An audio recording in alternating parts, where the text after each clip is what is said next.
Hi guys, welcome back to my channel. This is episode 2 of my new podcast that I'm trying to get going and kick started. I know I said I want to do daily uploads. It's still the goal. We'll see if that's attainable. By the way, I'm trying to make sure that my audio is good, or at least better in this one. It was a bit low the last time, so maybe a little bit closer to the mic because I haven't really figured out necessarily the solution yet, but I'm going to keep working on that. But anyway, this episode 2 meant to upload yesterday, got behind, and then had a technical issue late. So I'm hoping that that doesn't happen here. Timing wise, we're gonna be fine as it's still early evening, but I hope that at least my computer doesn't have the same issues, but it looks all good so far. But anyway, so last night, the new rankings for the college football playoff got released. And similar to Monday's episode, I'm going to talk a little bit about that.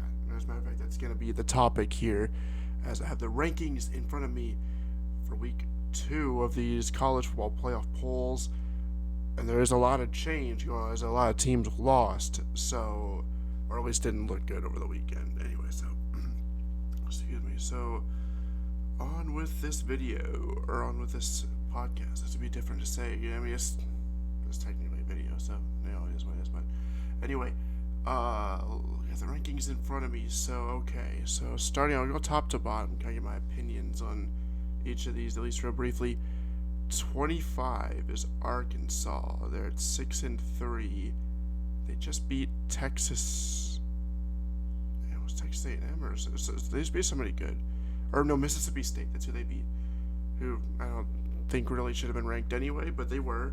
So in fairness, Arkansas was ranked earlier in the year, so I think you got to put them back in. So I like that.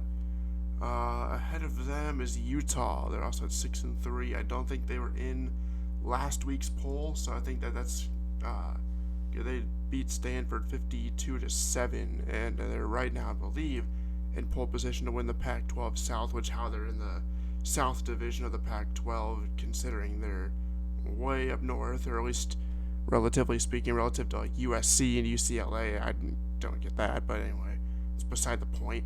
They seem to be on their way. I think it's still in San Francisco. Pac-12 championship. Seem to be on their way for that. Ahead of them, UTSA. They were not ranked. They should have been ranked last week, but they are one of, I think, 4 undefeated teams remaining.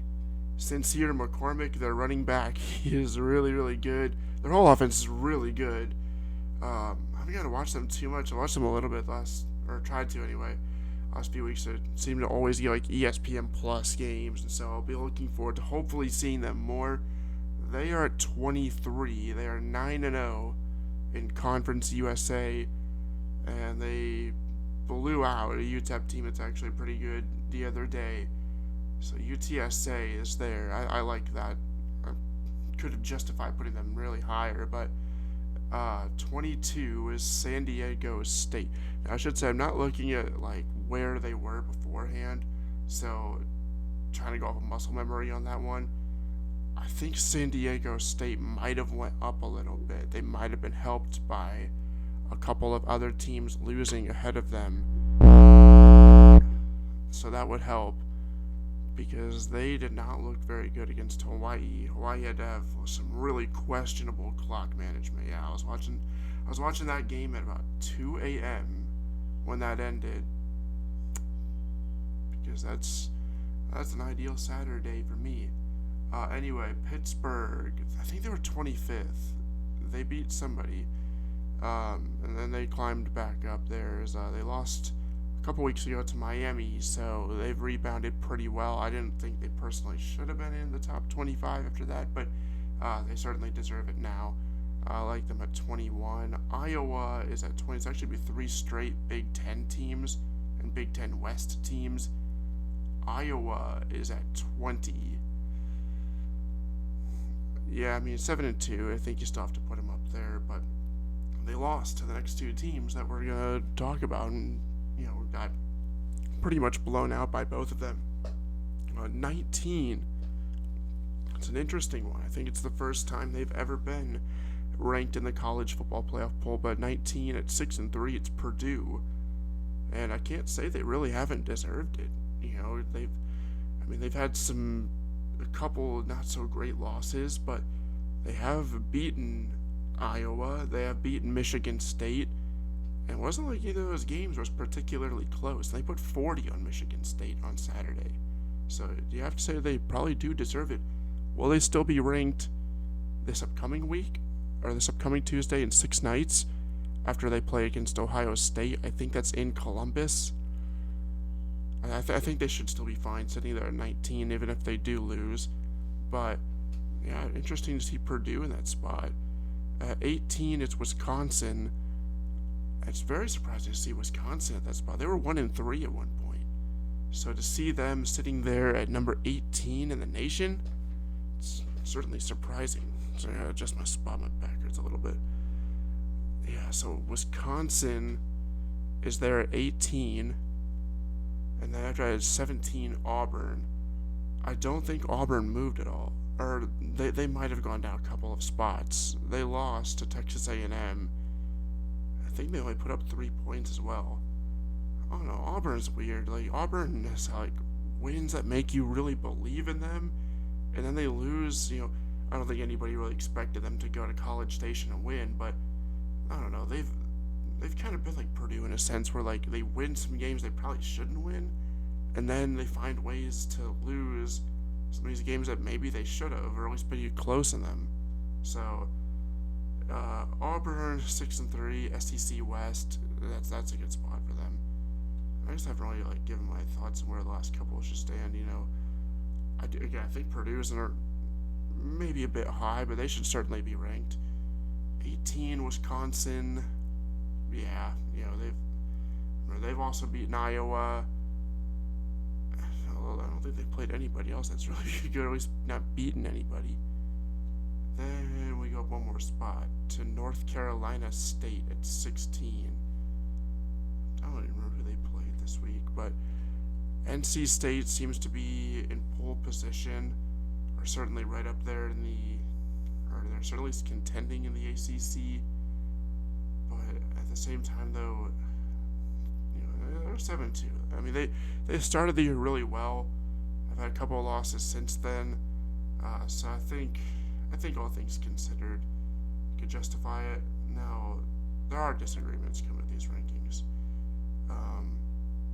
At 15, sorry for the little jingle.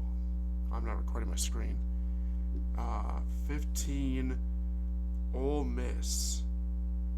17, they did beat a pretty good Liberty team, being pretty soundly. Didn't like some of the shots they were taking at Hugh Freeze after the game and some of his medical history, but I'm glad that Baylor's coaches, or not Baylor, but Ole Miss's coaches, looking at Baylor, they're coming up on the list. Glad that Ole Miss's coaches kind of renounced that afterwards. After that, BYU. It's kind of the same thing as last year, where you sit here like, man, great record, but who have they beaten? I know they beat Utah, so that's become a much better win. They just beat an FCS team. I think it was Idaho State, so that's not great. But Virginia was a decent win for them a couple weeks ago. So, they're a sleeper team if Cincinnati was to slip up to maybe get that Group of 5 spot, but they would need a lot to happen these next couple weeks for that. It doesn't help that they're not in a conference. I don't understand why they don't play in the Mountain West or the Big 12 and have a chance at a conference championship game to give them that extra game. I think they could do really well in the Big 12, to be honest. I don't think they're one of the teams that was moving into the Big 12. Cincinnati is in Central Florida. Then it's Baylor. Baylor. Yeah, they just held on against TCU. No, they lost to TCU. If I'm not mistaken. Yeah, they lost to TCU. I don't know if I put Baylor that high personally, but they in 7-2 in a major conference. It always speaks volumes, I suppose. Speaking of volume, hope that some staying closer to the mic, that this is doing wonders. But 13, Baylor, I'd put them lower personally. I know that they beat in Texas. At least I think that they went over Texas a couple weeks ago. I don't know. I'd put them a bit lower. 12, Wake Forest. Probably catch some flack for this one. Their only loss was by 3 points the other day against North Carolina. But if you look off of strength of schedule versus who is ahead of them, then I think you have to say Wake Forest is in the right spot at 12 in spite of being 8-1. Sam Hartman's playing extremely well. They put up 55 points in a losing effort. So their defense certainly has some questions. And they've had that happen a couple times this year where the offense has just had to put up a ton of points to win. So I think 12 is fair for Wake Forest. At 11, Texas A&M. I like that. I like them being there. They've got the big win over Alabama. They've beaten Auburn now. Those are big wins, albeit at home. They could still, if Alabama slips up and Texas A&M takes care of their business, they could still get to Atlanta to play Georgia for the SEC championship. So I think Texas A&M, when you factor in against strength of schedule, saying they're just 2 losses, I don't have a problem with them being ahead of Wake Forest. Then when you go to the top 10, it's Oklahoma State at 10. They're 8-1. They, I believe, are Baylor's other loss. So I think some could say that they survived a tough test, or was normally sort of a trap game in Morgantown against West Virginia. But I think with Oklahoma State, it's always, they're always going to be judged on what they do against Oklahoma. They may have 2 games against Oklahoma coming up back to back, perhaps. For Bedlam game, although that may not be the last week of the regular season now I think about it, but they could very well have 2 games with the Sooners still to come for Bedlam as well as for the Big 12 championship. So to anybody that maybe thinks they shouldn't belong there, well, they're going to have an opportunity to push even higher if they could win those games. So I think for what little we know of Oklahoma State right now, again, just the really just the one good win against Baylor, I think they're in a good spot. 9 is Notre Dame. Notre Dame is pretty much without, what would now be considered a very good win. I mean, their best win is probably, all things considered, against North Carolina. They were the team that lost. Their one loss was to Cincinnati on their home field. So if Notre Dame can work their way back into the playoff discussion, which I bet they wish they were in the Big East, or rather Big East. Maybe they wish they were in that one as well. But in the ACC, bet they wish they were in that this year, as they could get an extra game, but they won't get that now. So they're at the mercy of some chaos needing to unfold in front of them. And even then, let's just say it comes down to maybe them or Cincinnati for that 4th spot. You have to take the team that won the head-to-head game on the other team's home field, I would certainly think. But then again, this committee has made some questionable choices these last 2 weeks. Ahead of the Irish, it's number 8, Oklahoma. Oklahoma is 9-0, but I think what the committee penalized them on is maybe just strength of schedule. Otherwise, I can't really understand why they'd be at 8. But again, they've got that Oklahoma State game to come. The Texas win is not really holding up right now, as Texas seems to get less and less impressive by the week.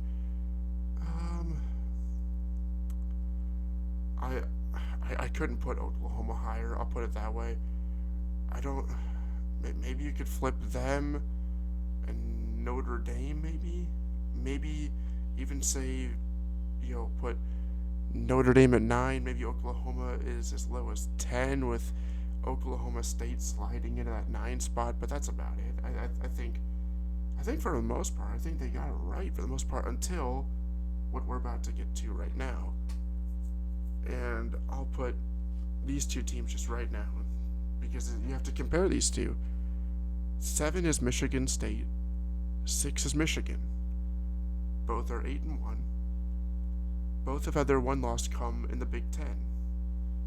So both are pretty much right even with one another. I think Michigan State would have the tiebreaker anyway for the lead in the Big Ten East via their head-to-head victory.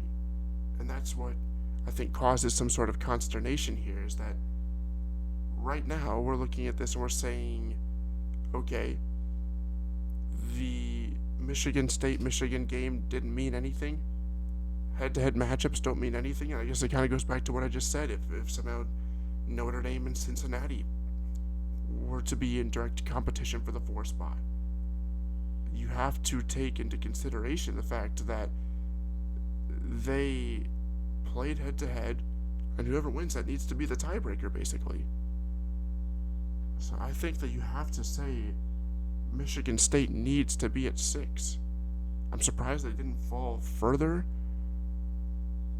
as seemingly, the AP poll has really penalized teams, albeit it is 2 different people that are evaluating that, or 2 different sets of people anyway. You have your AP voters, your writers, and then you have the College Football Playoff Committee. But I would have thought Michigan State would maybe have dropped a few more spots, but then again, Michigan didn't drop much. I can't really understand putting Michigan ahead of Michigan State based off a win over Indiana, who has, I believe, 2 wins. And that to me doesn't really make any sense, especially when now you're saying that Purdue, if you really believe this, is a 19th ranked team in the country. To say you only lost by 11 points there is not as terrible, really.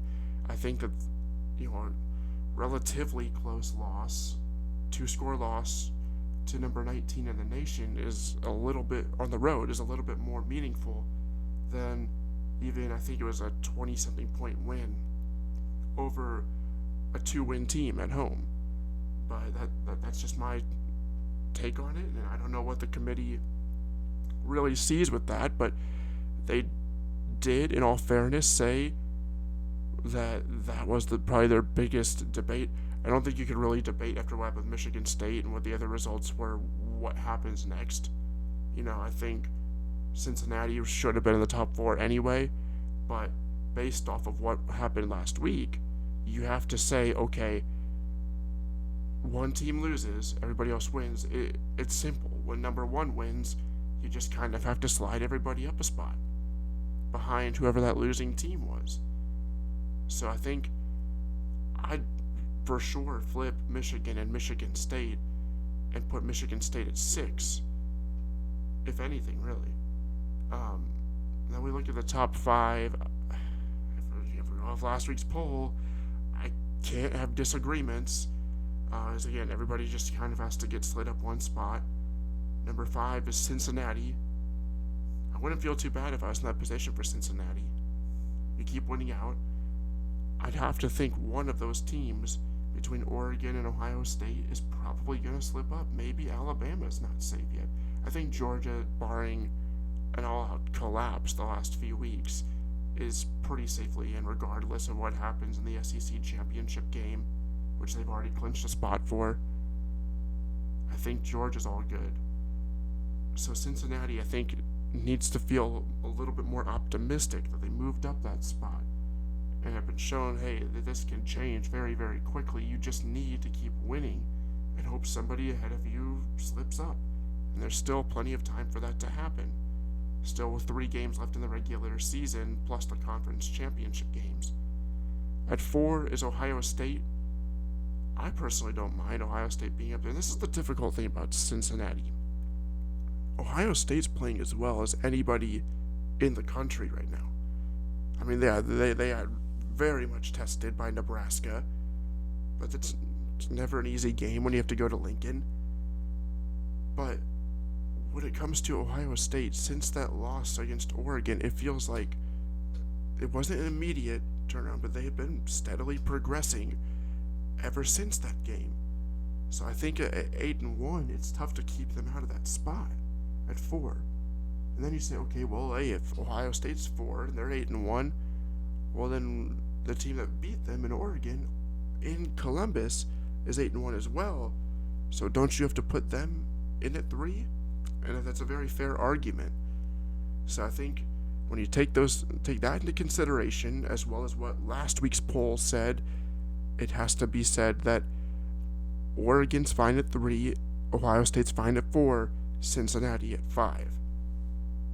The one that I've actually seen a little bit of debate over throughout the day today is if Alabama is really the second best team in the country. And I think when you say, okay, their best win so far was over a very good Ole Miss team. They blew them out. They didn't beat Texas A&M. That's the big one. wonder if Alabama could maybe, just maybe, as I think they go to Auburn this year for the Iron Bowl. If they slip up in that game, what happens? Even if they go to the SEC championship game, they would have to win it, you'd think. But they've been put in with 2 losses and no conference championship game appearance before, so we couldn't be totally surprised. But I'd leave them at 2. Almost feel like it's sort of blasphemous in a sense to go against Nick Saban. Like, I see the logic in saying that maybe they are the second best team in the country right now, but I just don't think there's enough to move them down at this point. But they still have a date with Georgia, in all likelihood, coming up, if Alabama does their own job. And we'll see what happens when it gets to that point. If it does get to that point, we'll see what happens after. And then at number 1, there's no debate, it's Georgia.